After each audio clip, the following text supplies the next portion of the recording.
A través de Augas de Galicia, a Xunta vén de requirirlle á empresa Tungsten Sanfinx SL que axuste a xestión das augas residuais xeradas nas instalacións da mina ás condicións establecidas na autorización.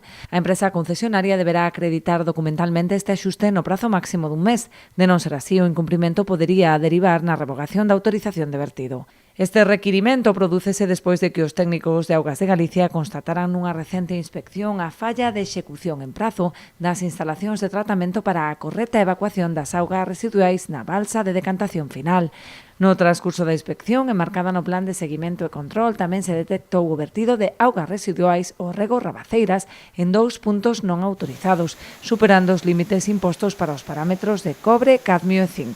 Trátase dunha infracción grave polo que Augas de Galicia xa iniciou o correspondente expediente sancionador, que podería derivar en multas de ata 300.000 euros.